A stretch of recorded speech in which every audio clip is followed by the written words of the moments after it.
Hello, I'd like to just give you a bit of a background as to how I became a statistician. Every now and then, somebody might ask me, or I ask myself this on a regular basis. There are a few people that I'd like to give a shout out to as far as helping me along the way.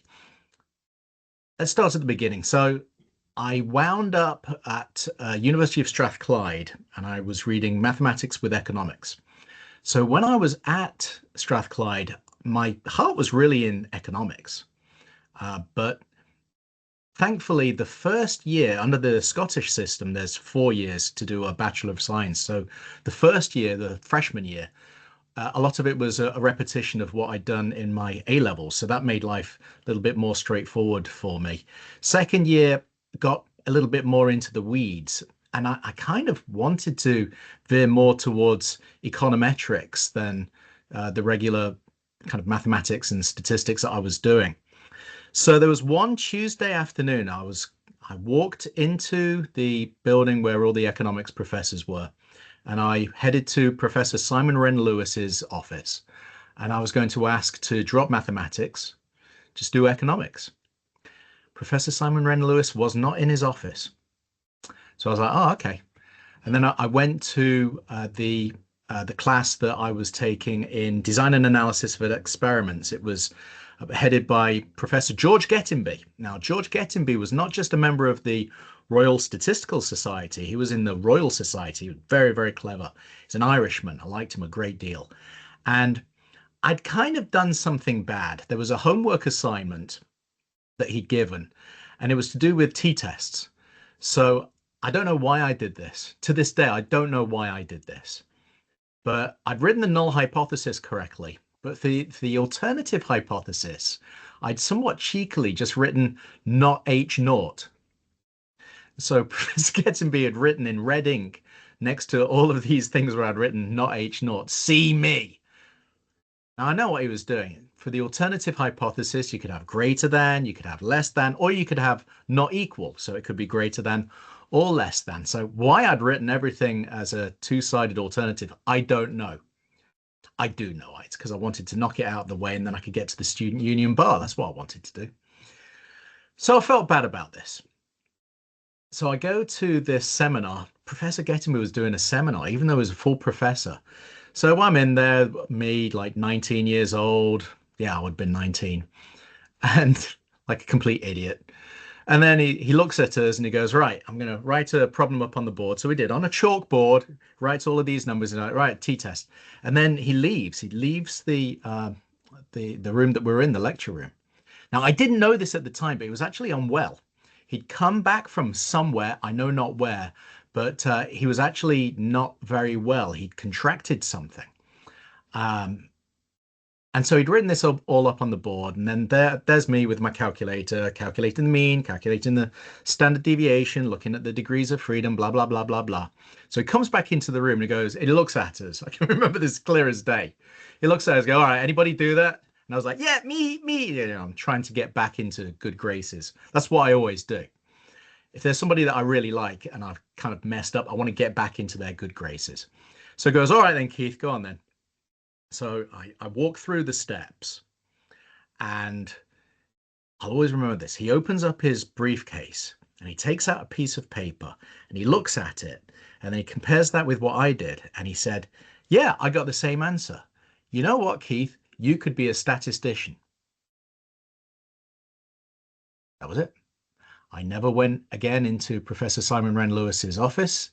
I didn't become an economist. I treaded the path of statistics. Now, that was my second year. At the end of that year, or towards the end of that year, Professor Gettenby and a few others, Dr. McBride as well at Strathclyde, wrote nice letters for me. And then I managed to go on a one-year exchange program to University of North Texas. So I was there for a year, kind of learned what was going on as far as what you needed to do to apply for graduate school. So I'm back in Glasgow, one more year, finish off the bachelor's. And I knew of something called a graduate record exam, GRE, that you had to do it. And as luck would have it, like 2 or 3 days before the exam would take place in Glasgow, I was like, right, I guess I better take it, but I'm not sure. It's like £50, you know, it's a lot of money for me. So I saw my thesis, my advisor of studies, Dr. Ahmed, and he's like, okay, Keith, you could spend 50 quid at the student union bar, or you could do this, and then you got no concerns. And I remember sitting in his office thinking, you know what? I'd better do this. And it's a good job that I did, because if I hadn't, it wasn't being offered again for quite a while. So thankfully, I managed to get the GRE sorted out. In a strange quirk, even though I'd done no research on it, I actually did better in the mathematics part of the GRE then than a few years later when I was looking to maybe do a PhD. I actually did better the first time around. I don't know what that tells me. But anyway, knocked it on its head, got it sorted out, went to the University of Iowa. First semester at Iowa, I did not do well. The decision was made to teach PhD level classes to the master's students, and we were supposed to be graded differently. I don't know if that took place or not, but I know I got a B minus, B minus, C. That's not good. You need a B average at graduate school. Thankfully, Professor Robert V. Hogue had started the management sciences, well, I should say the quality management and productivity Master of Science degree. And I met him in his office and I was like, look, you know, I'm good with applied statistics. I'm not good with mathematical statistics. I admit that. Is an infinitely countable sequence of infinitely countable sequences infinitely countable? I don't know, and I don't care. But if you give me a good like designed experiment or, you know, develop some control chart or something like that, yeah, I'm all over that. No problem. But I need to see something that's actually useful, and then I get really, really interested in it. So thankfully, Professor Hogan let me join the quality management and productivity program. And I never looked back after that. Grades were okay. It was interesting stuff.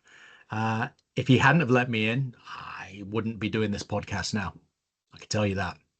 It would have gone in a completely different direction as far as where my career would have gone. I don't know what it would have been, but it wouldn't have been this for sure.